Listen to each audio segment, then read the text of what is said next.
Okay, let's do it.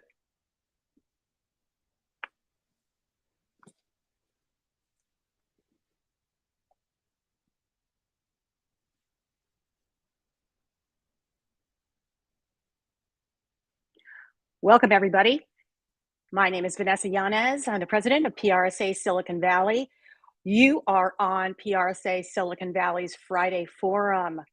We are so happy you are here. Hopefully, you joined us either from our LinkedIn Live, Facebook page. We're even on Twitter too. Every week, this is the PR industry, the communication industry's team meeting. That means it's 1 hour learning, teaching, being with you, and making the best decisions we could possibly make to learn about things that we can go and make use of in our day-to-day jobs. Communicators, business people, you will appreciate today's conversation. It's all about career.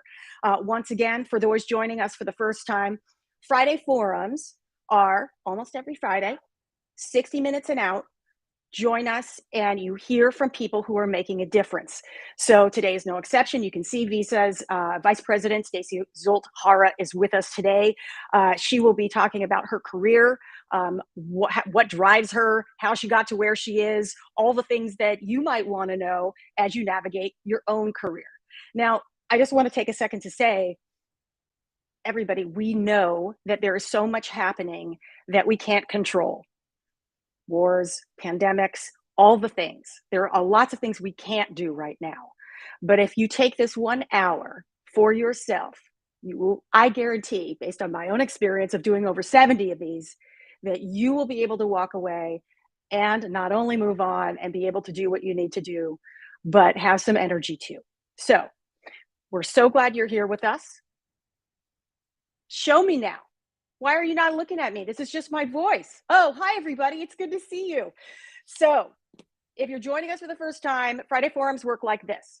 You get online, you see us, we start talking, and we get to you in the chat. So we want to take your questions. We want to hear from you. We want to hear about your experiences too, because learning and teaching is everything that we try to do. PRSA Silicon Valley, Public Relations Society of America, Silicon Valley chapter, is a state of mind. So you don't have to be here in Silicon Valley with me, my living room, reading my books. You don't have to be doing any of that.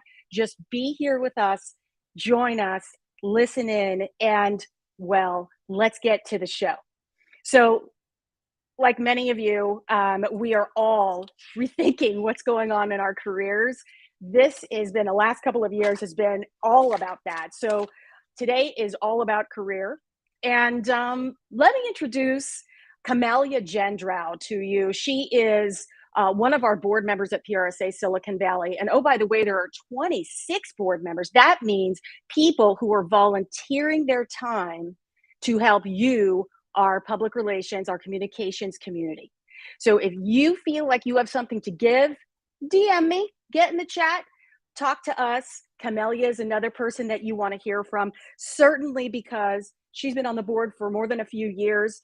You may know her from her roles at HP, thought leadership around product and printing, thought leadership around diversity, equity, and inclusion. Some of her work with MIT is super interesting around women and girls. She's also somebody who knows a lot about reputation and measurement, and we got to have her back just to talk about that on a future conversation. You may know her too from head of integrated communications at UCaring, or maybe when she was at Sojourn. She's also held a couple roles within the agency world, both at Fleischman Hillard and Highwire PR. So somebody who's been around the communications world, extensive experience, and knows a lot about her own career. She is about to interview in a lovely fireside chat, Stacey Zolt Hara from Visa. Camelia, let's bring Camelia up, Paul. Hi. Thanks, Vanessa, and hi, everybody. Hi, Camelia. To be back on Friday Forum, meeting the team virtually. Thank you for that lovely intro, Vanessa. I'm very excited for the conversation today. Before I dive in and tell you a little bit about Stacey and what she does and where she's been, I want to take just maybe 15 seconds to acknowledge what is happening in the world today, this week. It hits kind of close to home for me because I'm Romanian. Romania shares a fairly large border with Ukraine, and we're seeing a lot of turmoil in that part of the world. I'm sure you guys are all up to speed, keeping up with the news. I just want to acknowledge that there are people right now who are frightened, are suffering, are fleeing their homes. That some of our colleagues may have relatives, family who live in Eastern Europe, who live in Ukraine. If there is anything that the board can do to support you, or just know that we are thinking of you and you are not alone. So, with that said, let's start the conversation with Stacey. Stacey Zolt Hara is currently leading global employee and executive communications at Visa. Before that, she served as a senior leader at Edelman, partnering with CEOs at United Airlines, Ancestry, Western Union, so on and so forth, to lift corporate and executive reputation at mission critical moments. Winner of Global Sabre Award and North America Sabre Award for her work with United Airlines. And also, right now, she is also a guest lecturer at Columbia University School of Business. Thank you, Stacey. Thank you so much for having me today. What an amazing opportunity to connect with colleagues and other like-minded professionals in the area. And as I said to the group when we were backstage, like no one else other than a group of PR pros could pull off such a professional event off the side of their desks as all of you who are doing this in your volunteer time. So thank you for having me. And, along with the great introduction from Camelia and Vanessa, I also want to acknowledge, the crisis that's happening in the just unbelievable amount of violence that our friends across the Russia and Ukraine region, and certainly across all of Europe, are, with the amount of fear kind of going through that region right now. And just acknowledge that that's happening in the background of all of this. And hopefully this is a moment where we can focus on some different things even within that context. Yes. So in the bio that I sort of walked through at the top of this conversation doesn't really address the beginning of your career.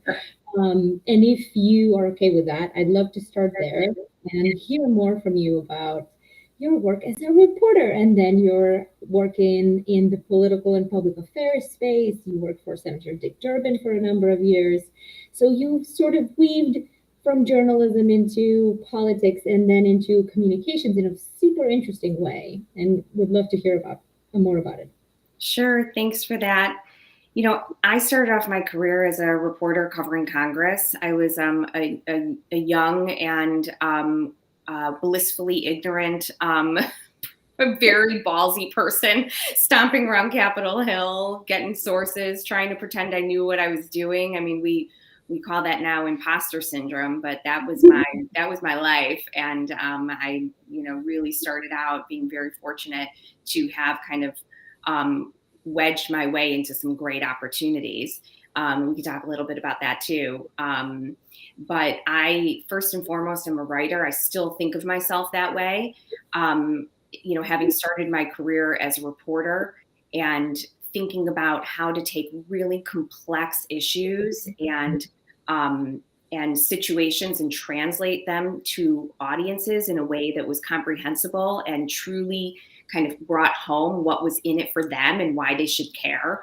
Driving forth that kind of curation mindset each and every day is something that I've carried with me throughout my career. And, in particular, when I made the transition from reporter into press secretary, one of the biggest lessons that I learned from Senator Durbin, who is, by far one of the best messaging strategists that there are in Washington, D.C., and that is very much the role that he has always had among his fellow Democrats, is to truly understand how to make something matter around the kitchen table.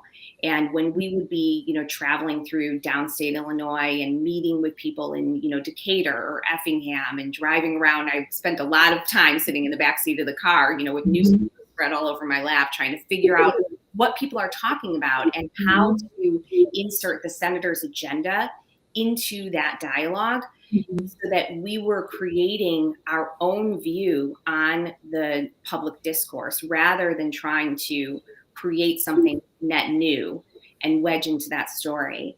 And so building that narrative is something that, you know, even 20 plus years later, I still connect with and think about each and every day as I do my job.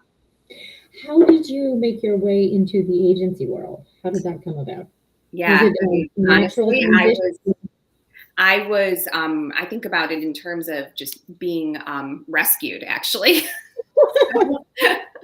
I went from journalism where, you know, you're working like 7 days a week and it's, you know, super intense, into politics, which is, you know, investment banker hours for minimum wage. And eventually was like, you know what, I think that I'm sort of out of this cycle and I need to be sort of rescued into thinking about how I can take this skill set and apply it into something new. So I had a very dear friend who, Dennis Culleton, who is, you know, truly one of the best in the business. And he had been Governor George Ryan's press secretary. And he was masterful, I think, in doing that really hard job of representing an elected official through crisis and, frankly, through, enormous amount of scrutiny and legal action that ultimately landed that governor in jail. And Dennis was remarkable in that he, you know, stood up at that press secretary podium day in and day out and was able to maintain this incredible relationship with media at the same time as he was representing this governor who was under legal fire. And I just had such a reverence for the way in which he conducted himself with class and elegance and great intellectual capacity through that entire challenge. And we had become very dear friends when I was working for Senator Durbin, and Durbin and Ryan worked together on an O'Hare expansion project. So Dennis said to me, when you're ready to jump over into the side and I can rescue you, please let me know. And so I was very lucky to be kind of taken under his wing and worked in a public affairs agency in Chicago, where in typical Chicago fashion, we helped a lot of companies out when they landed in hot water in the crosshairs of Chicago's messy political environment. And it was a great training ground. I loved it. It turned me into, you know, a business savvy operator as well as a communications professional. I loved, some people in agency world hate new business. I sort of loved it. Learned how to build relationships, learned how to sell just by doing great work and building on that and growing business organically, building relationships with clients. And very similar to politics, you know, that kind of public affairs work is all about the win. And I loved building teams that were just, you know, armies of happy warriors in it for the win. And interestingly, you know, even though that experience was incredibly parochial, you know, we really specialized in Chicago and Illinois politics, which are kind of breed. When I eventually moved overseas to Singapore a few years later, I found that, you know, some of the work that I was doing in helping companies manage through issues in developing countries like Malaysia, for example, were actually not that different. And when I looked at kind of the political environment there and helping companies kind of navigate that, much of that environment in many of these, you know, sort of developing countries is very similar to the kind of ethnic and racial politics that drive business engagement and the way the businesses have to engage with communities in order to win the ability to operate and grow their business and operations. And so my experience in that kind of Chicago rough and tumble area really prepared me well for my work in international public affairs. Well, as they say, all politics is local, right? Absolutely. That's great. So that pretty much about brings us, I think, to Visa in your current role there. We obviously all know, we've all heard of Visa. Visa touches so many of our day-to-day lives and transactions, and in ways that are seen and unseen. And so your impact as the leader of internal communications and executive comms is a huge one. how do you think about your role in the context of today, where internal comms in the last couple of years has taken such a step forward and into the limelight due to the many overlapping crises that we've been confronted with, and has also in a way contributed to the rise of this perception that my employer, not just business in general, but my employer is the most trusted source of information, which has come out in the last few, Edelman Trust Barometers and other industry reports. So a lot of pressure, right, on you and on your team. Yeah, so I think, just to kind of take a step back. So my career, as you heard, my career journey, and that's really, what we're talking about today, right? Is that, and how one thing prepares you for the other. And though my career has had this really kind of step stool sort of approach to it, where one step kind of overlap the next, it really has built on one thing has built on the next and has prepared me well. So I joined Visa to be global head of corporate reputation and public affairs, building a new narrative around Visa. As you mentioned, it's a company that is really in the fabric of our lives and the ways in which not only we conduct commerce, but the ways in which money moves in ways that are seen and unseen, and building that narrative in a way that people could better understand the impact that Visa was having on their lives as a consumer, and that we were having on the world at large as a global engine of commerce. As the environment really started to change, particularly midway through this pandemic, it was very clear, as you mentioned, through Edelman Trust Barometer and many other sources, that we were seeing this evolution in the power of the voice of the employee, the importance of engaging our employees as our most important stakeholder in the company, and that we were on the precipice of the biggest change that we've seen in generations in the way that people work and the relationship between the employee and the employer. And so I was asked to take on this role that in many ways took a very different look at employee communications and the ways in which executives should be engaging with employees. And, the first thing that I did, in addition to really getting smart on employee comms and what we do and how we do it, because it hadn't previously been something that I was in the trenches of. I had led teams that had employee comms experts in it, but I wasn't the throat to choke. And so here I am with a totally new thing to learn. And the very first thing I did was engage and appoint really a leadership team that were, my employees, but the people who I was looking to teach me, to train me, to keep me in check and make sure that I understood the way we were doing things first. And then taking a look at our business strategy and understanding where does the employee experience fit into that. And finally, since I do also cover all of our internal and external communications around corporate responsibility and our corporate societal impact, thinking through what are the values that Visa has that we talk about in our corporate values and our leadership principles in our mission, purpose, and vision. And how does that first express itself within our own four walls? And what is the impact that we then want to imprint on the world in which we live and work? So how do I engage employees around that through the voice of the executive and through all of our various channels? And this is, as you mentioned, Camelia, it is more important than ever. I think, as Vanessa alluded to in her welcome of the group today, every person on the planet right now has experienced 2+ years of trauma.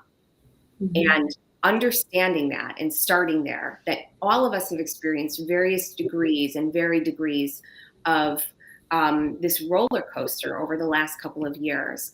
And just as marketers oftentimes look at the consumer and say, this person is bringing a lived experience and a path toward the purchase point, the conversion point, whatever it is that we're asking for them to do.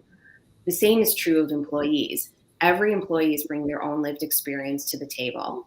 And it is incumbent upon employers to be able to meet them where they are, engage them, and continuously earn that trust. Because people are coming to work, with their going from one room to the next for the most part right now, and they are exhausted. So we need to think carefully about how we engage with them, what we say to them, how often we're talking with them, and what are the tools and channels that we're using to get there. Speaking of moving from one room to the next, from the bedroom to the living room to joint conferences and whatnot, there's a rumor going around that you have famously used a treehouse as your headquarters during the pandemic. Is that true? It is indeed true. There is proof. Oh my gosh, my dog is going. I mean, this is like, isn't this like just a perfect example of what is going on in this world right now? My dog is exhausted by all of this. So I am very, very fortunate, but also, fueled by having 4 kids. I have 2 of my own and 2 stepkids. And in the beginning of the pandemic, we had 6 people working and going to school in this house. It was madness. Not to mention my children range from, at the time, I had a 3rd grader all the way up to a 7th grader with my 2 steps in between. So now 2 years later, we have a lot of puberty happening in this household. And you have to find escape wherever you can. So the funny story about the treehouse is my son has the most incredible big brown eyes you've ever seen in your life. And earlier that year, he had asked me with these big brown eyes, Mommy, I would really like a treehouse. And so I designed and built like this absolutely incredible treehouse. And I can tell you, I can count on one hand the amount of times that this child has hung out in this treehouse. So when it came time for all 6 of us to be working from home, we put Wi-Fi extenders out, and I sat in that treehouse at every opportunity I could to literally just escape. And it became sort of the lore among many of our colleagues. Aren't you glad you built a beautiful, well-designed treehouse, sturdy treehouse? I mean, honestly, it would be in some parts of the world, it would be like a glamping situation to just hang out there. And I'm really hopeful that at some point this kid will decide to actually use the thing. But for now, I'm just going to make fun of him about it and make him guilt trip. I know. I might take you up on it because that sounds like a vacation to me. But in all seriousness, there are so many things we learned for the first time or relearned during the pandemic. New ways of doing business, new ways of working, new ways of collaborating. It'll be interesting to see which ones of these stick, right? As I feel now with Omicron sort of dialing down a little bit, a lot of employers are rushing to get all their employees back into the office. And I wonder if some of these best practices and learnings won't be lost. What's your take on the way you've been doing employee comms? I know that you actually instituted a weekly video message from Visa's CEO, and initially it was really unedited and unscripted, and later it became a little more well produced, but probably part of the appeal, I would think, is that sort of less scripted and produced quality of it. What best practices are you keeping? What are you probably tossing as we move to the next stage? Yeah, so one of my biggest concerns around employee engagement and the ability for employees to connect with leaders is that we will go back to the office and we will work in this hybrid environment, and employees will suddenly feel disconnected from leaders. Leaders at Visa did an unbelievably impressive job of prioritizing connection and finding really unique ways to do so. Everyone from our president of technology, Rajat Taneja, who really, gosh, boy, did he show up with a high EQ for employees during this time. Did such an amazing job connecting. He did this, behind the screen, these interviews with other leaders, and brought leaders into his function all hands, which is really important because technology is like half of our company. It's a huge amount of people, and they're really dispersed all over the world. So that's been really important. We have been really leaning into measurement in the ways that we think about what we keep and what we get rid of. Mm-hmm. So early on in the pandemic, we were doing a whole lot of, extra amount of employee emails, of insight stories, of special features that we were putting on our intranet.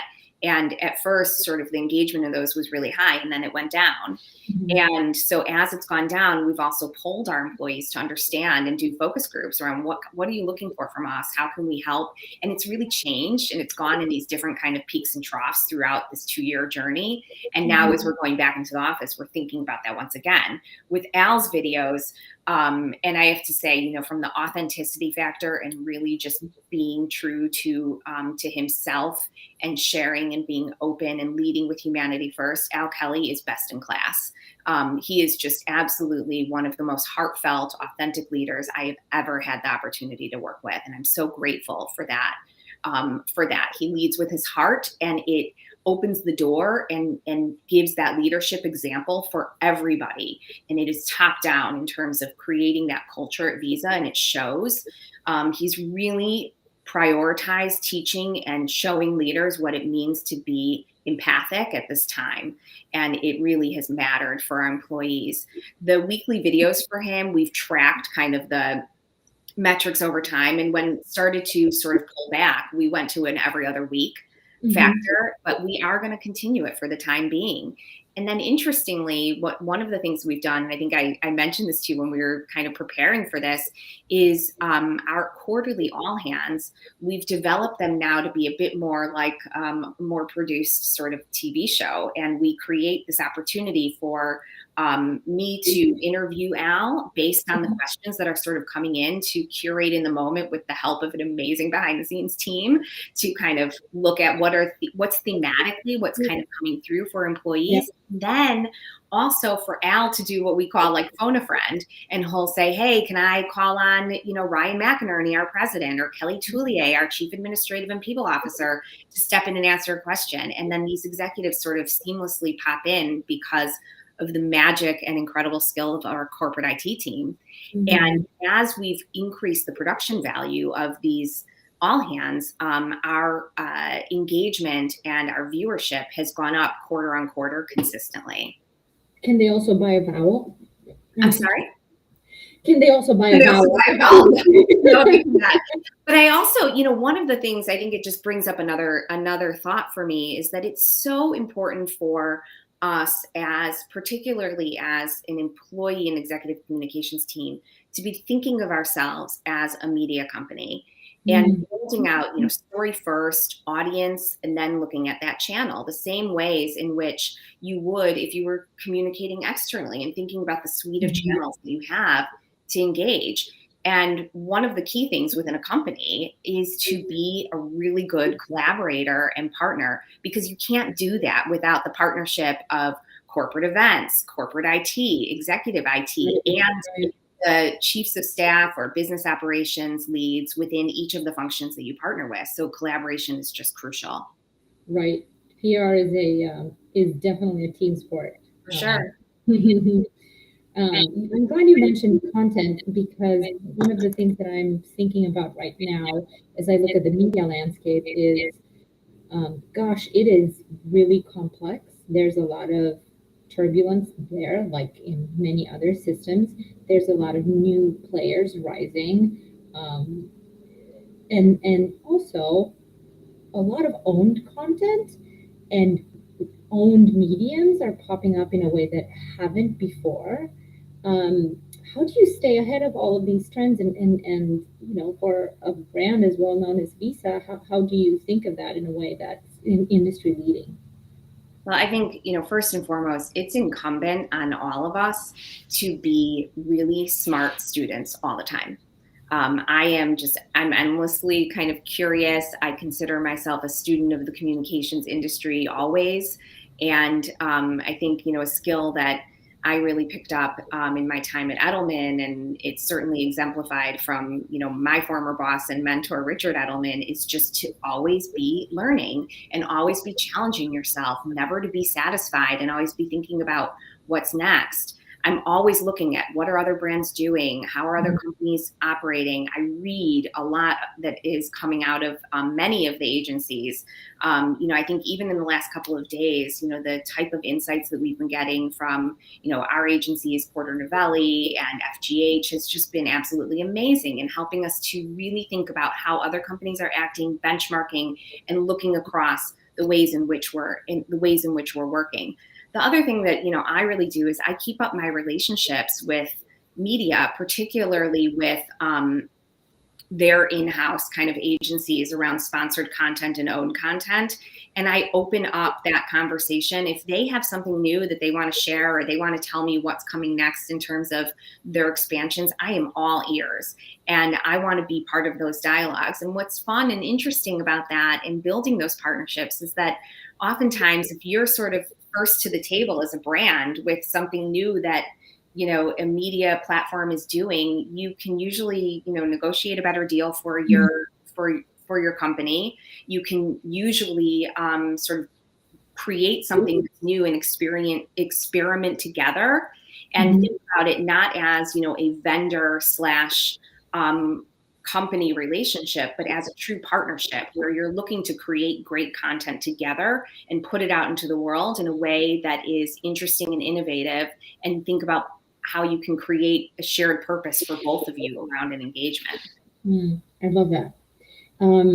If we switch gears a little bit to talk, to focus a little bit more on corporate reputation and reputation in general, and crisis communications and issues management, how do you think about building this narrative around Visa that is rooted in action, right, and in corporate action? What proof points do you seek? Are you part of the ideation process? Are you able to shape corporate policy and action around some of these key issues and topics? And I'm thinking of things of, you guys have had so many amazing media moments recently, but I'm thinking of the Black Scholars and Jobs program, and some of the Visa Foundation grants and whatnot. Sure.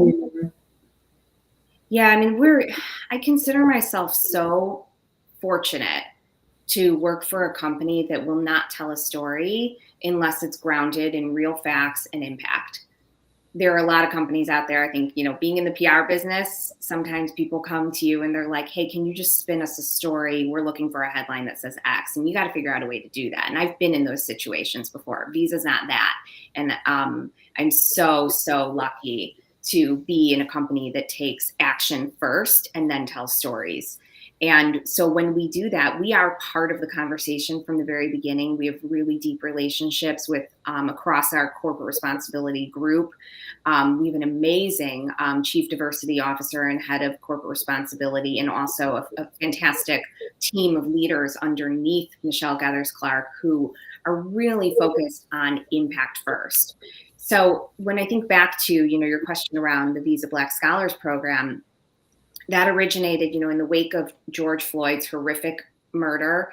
Our CEO and many amongst the executive leadership team said, we want to take real action internally and externally. And we thought through, how do we frame this in a way that, really ladders back to what I said earlier of how do we first define the world that we want to see and that we will commit to create within our own proverbial four walls, and then how do we extend that out into the community? So we made a number of commitments under this umbrella of a Stand Together program. And first and foremost, it was about diversifying our own company and building, real commitments around what that would look like. And it's very much, I think HP did an amazing job in doing this. And I was fortunate to be part of that during the time that HP was a client of mine. And I think back to like putting numbers on it, if you measure it, you're going to commit to it. And then looking at what are we going to do among our suppliers to diversify our suppliers, also something HP's done really well. And then looking at what are we going to do within our community through, grants, both from Visa Inc. as well as the foundation, as well as volunteer hours and empowering, entrepreneurs who are from underrepresented minority groups. So the Visa Black Scholars Program is a great example of the way in which we've really humbly addressed that. We started out with a commitment to bring in 50 Black scholars from around the country with 4 classes over 4 years. And the commitment is that we will give them scholarships toward their 4-year education. And not only that, if they're able to complete that they and graduate, that they will actually be offered a job at the end. I think what is so interesting throughout is that from a storytelling perspective, it's so rich in terms of what you're able to say and do, but we've really committed to telling the story in a really humble way. These scholars are amazing, and they are getting scholarships from all the big companies. We are not the only one at the table, and we want them at the end because our goal is to contribute to the community, to empower these students, but also to diversify our own ranks starting at the entry level. And so we really humbly approach this. We have mentors who are working with them. We think it's a long-term relationship, and we just hope at the end that they choose us. But our story around it is about the scholars, their opportunity, and what they're doing in their communities, and not about Visa. Love it. I think that's the right way to think about it. Stacey, if you don't mind, we'll open up the conversation at this point. We're having a ton of questions come through our social media and chats and whatnot. And one of them is from our board member, Judy, who is asking if you looked at other companies in the for-profit and nonprofit world for models of effective employee programs, and if so, what did you learn? Sure. I mean, we do, like I said, a ton of benchmarking, and we really look at, what is best in class. I love peer-to-peer learning, and I can tell you, using and leveraging kind of the relationships that I've built over the years, as well as my agencies, to take a look across the environment and see what people are doing, in particular around really tough issues like communicating around COVID or communicating return to office policies or vaccine policies. We are always looking to see what other companies are doing.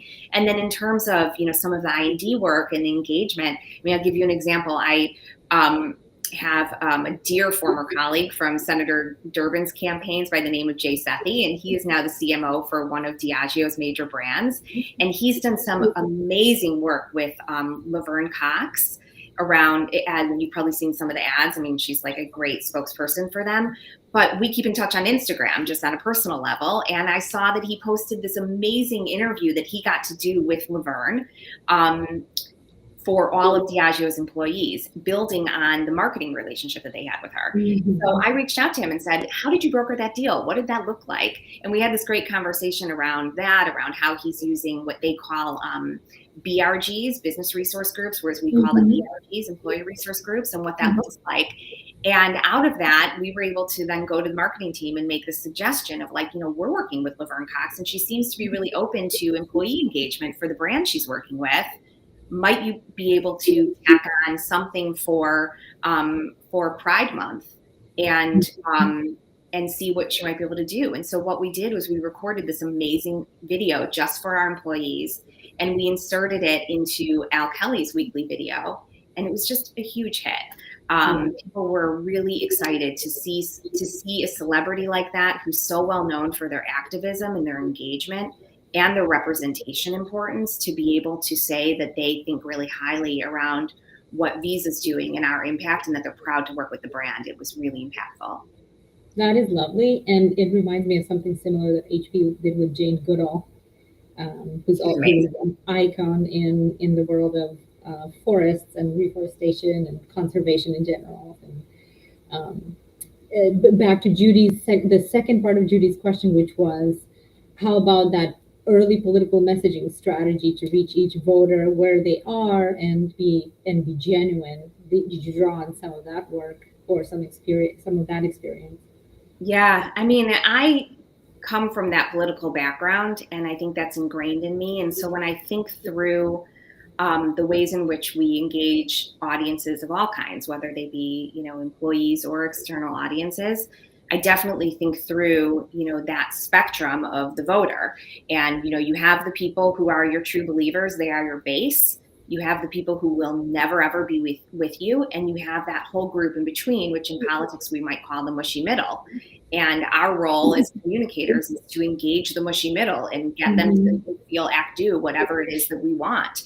And so creating that kind of organic experience around them through a multi-channel approach that then gets them to that, seemingly organic, but likely totally orchestrated epiphany that helps to bring long-term trust. That's our job. Another question that came through one of the chats was, could you give us an example of a content partnership that you are particularly proud of? I was really excited about the work that we did with Glamour Magazine's podcast, She Makes Money Move. So we recently did this podcast integration. We sponsored 6 episodes of Glamour's She Makes Money Moves podcast. And I loved it because it was a really creative idea that our agency at the time, Sunshine Sachs, brought to us. And it brought Visa into a platform where you wouldn't normally expect us to be, talking specifically to an affluent female audience, which was great. We negotiated a really smart integration where we sponsored the whole series. We had 2 speaking opportunities within that. We were able to, there was a separation of editorial and paid. So we were able to influence kind of the editorial agenda and have at least the ability to kind of like object. For example, if they were referring to credit debt, that's not something we would want. Visa's not a credit card company, and it doesn't serve us to be part of that dialogue. We are a payments technology company. So we wanted to talk about payments, global network, entrepreneur work, and small business. Those were kind of our key things that we wanted to touch on. So bringing those themes to that.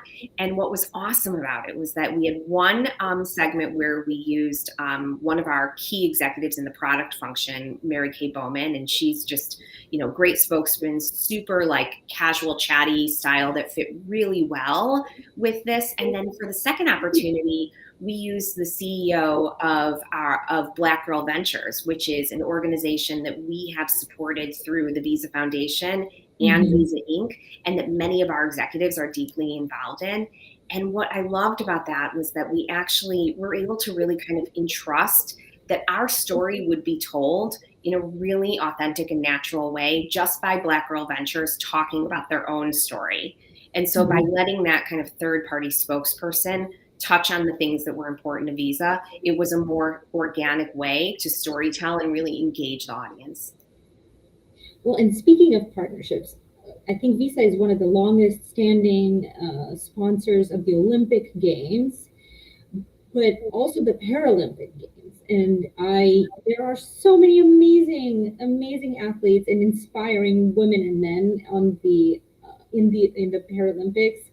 I don't even know where to start, but I think there's an interesting point where this stream intersects with employee comms, because one of your team members, and I'll let you tell the whole story, but one of your team members was on a Paralympic team and their one goal.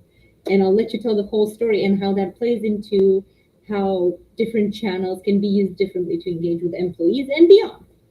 Sure. So one of the really cool things about Visa's longstanding relationship with the Olympics is that we have a sort of an Olympic rotation program where we bring in Olympians and they do management training to better explore their sort of life after professional athleticism.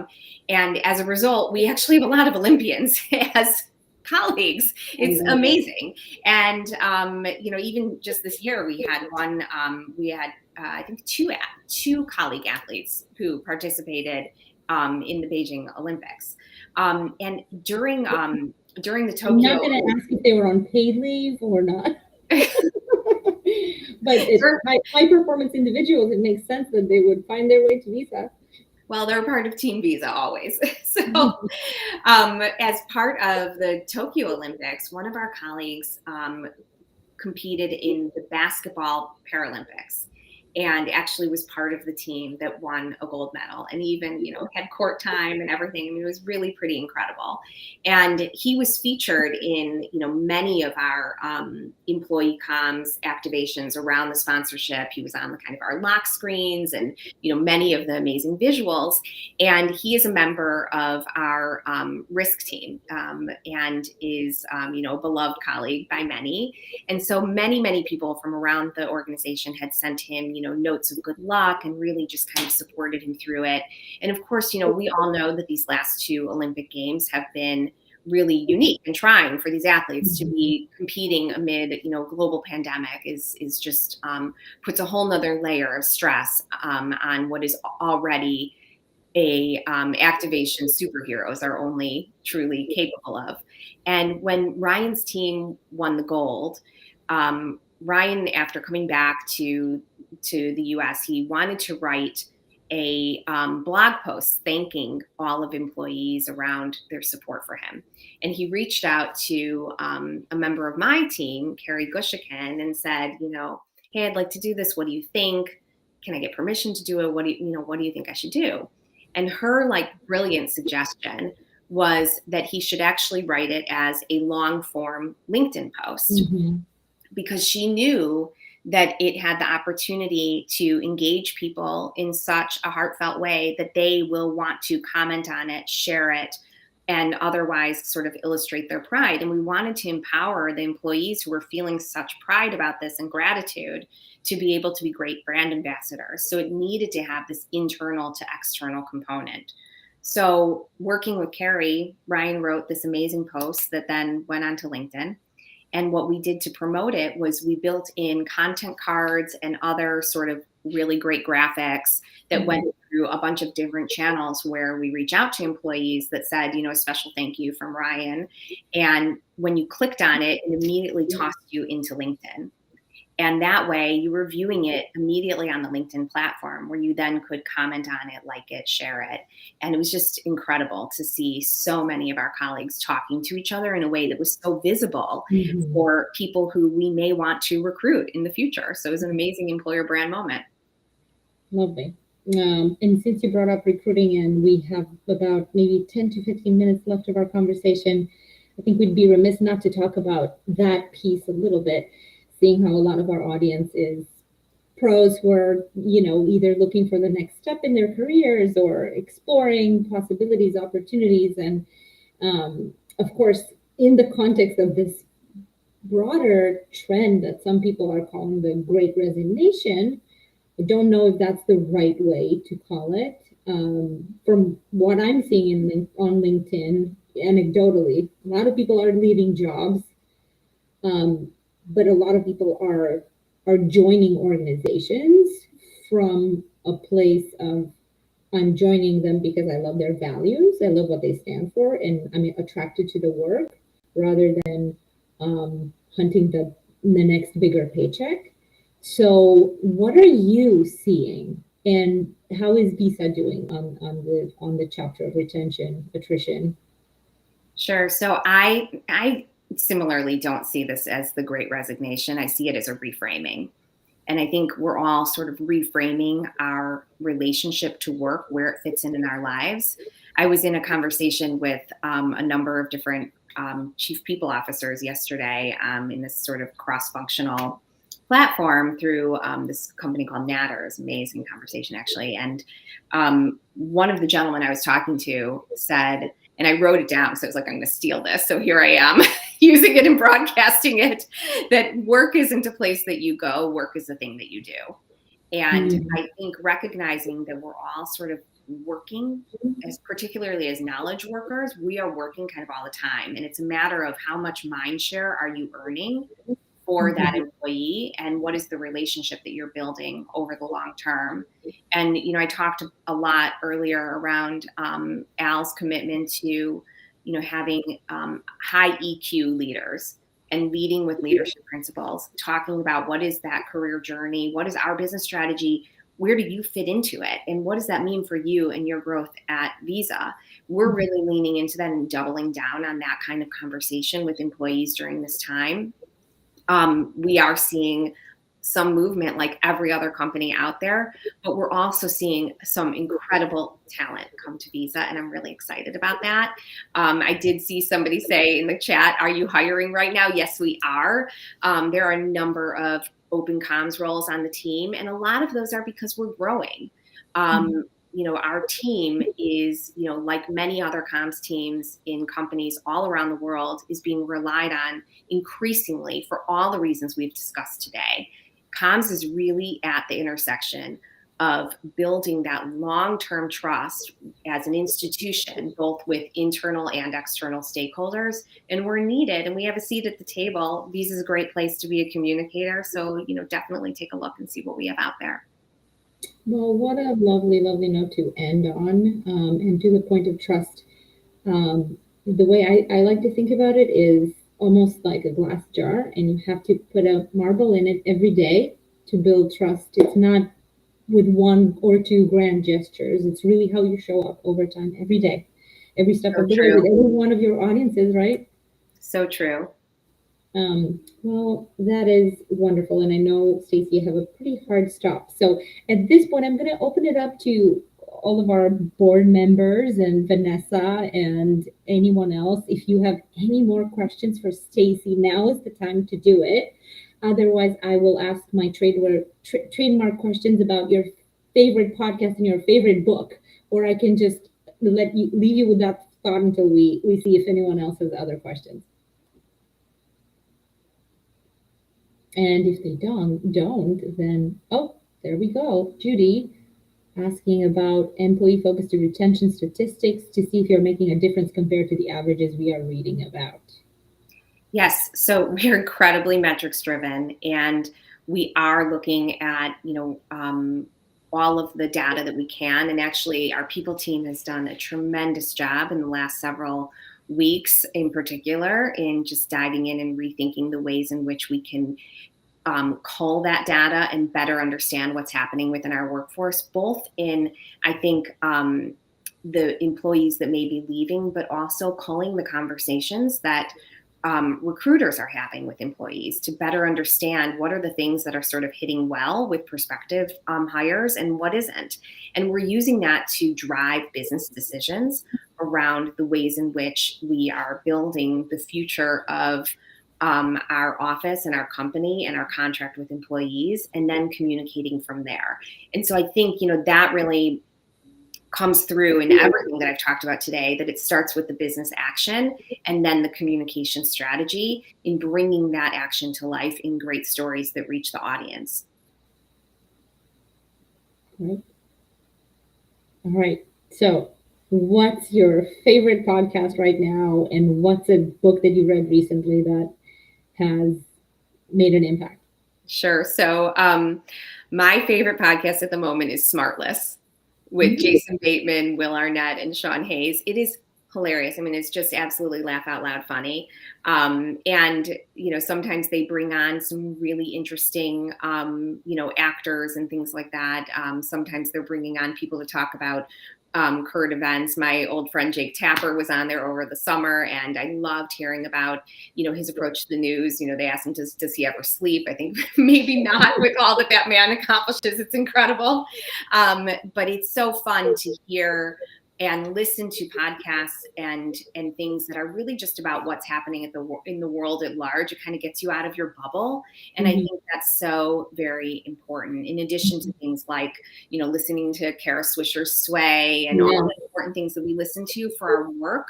Having that kind of broader perspective on what's happening within kind of pop culture, I think is vital.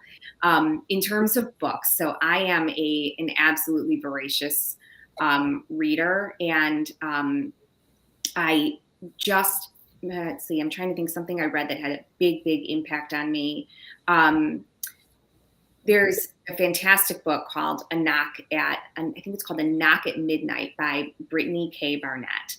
And she is a lawyer, former corporate lawyer and now activist, who has been working with falsely incarcerated death row inmates and trying to clear them off of death row. And she tells the story of her work to exonerate many of these people, and then to think about how formerly incarcerated people can rebuild their lives and re-enter into society. And I think that's just an incredibly important theme as we think about inclusive hiring and bringing opportunities and using our power as businesses to best impact society and bring opportunity to all.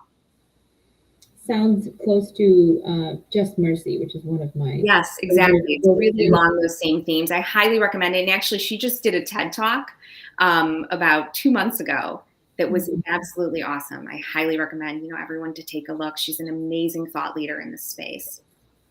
Excellent. Well, Stacey, thank you so much for your time. PRSA Silicon Valley team, check out all the job openings on Visa's careers page, and be in touch. And thank you for your time today. Thanks, everyone. Great to be with you. Likewise.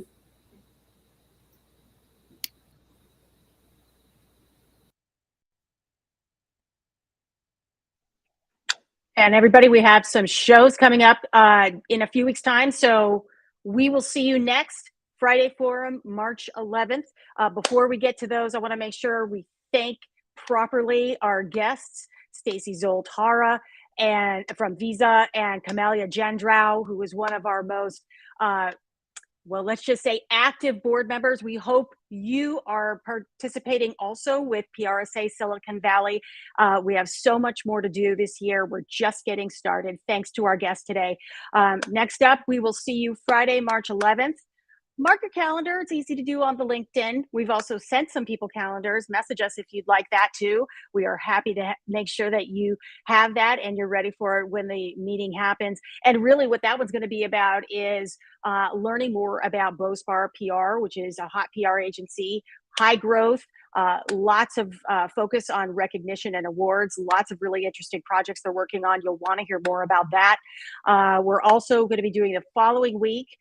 There's going to be more on job hunting, strategies, resources, and support. We've got a whole team doing a series on strategies for your career, not just random things. This is like every month we are doing something for you, specifically for you. I hope you are getting that. Tell us in the chat if you're finding this valuable. We also want to hear from you, all your feedback as well. And then we have a joint program. Diversity, equity, and inclusion is something that is really core to the work that we do at PRSA Silicon Valley and in PRSA National and the large. If you are working in the communications industry, this program will be very valuable to you, and it will be a joint program with our Pacific Northwest chapter. Thank you to Judith Cushman, who's been working on that for some time. Guess what? That's a Thursday. We're doing that to keep you interested. Get on your toes, not just every Friday. Friday Forum might be on a Thursday sometimes. Anyway, long story short, we are so happy that you spent this hour with us. Connect with me, connect with our board, do something. We want to see more of you, and thank you for joining us today. Bye, everybody. Oh, are we still on? Paul, our producer, it's your birthday. Happy birthday. Are we still on? I hope we're still live. Yes, thank you so much. I appreciate it. We are still live. Awesome. I'm going to go ahead and... That was the most important message of the day. Absolutely. Well, thank you, everybody, for joining us today, and thanks for the birthday wishes. And I'm going to go ahead and end the show now.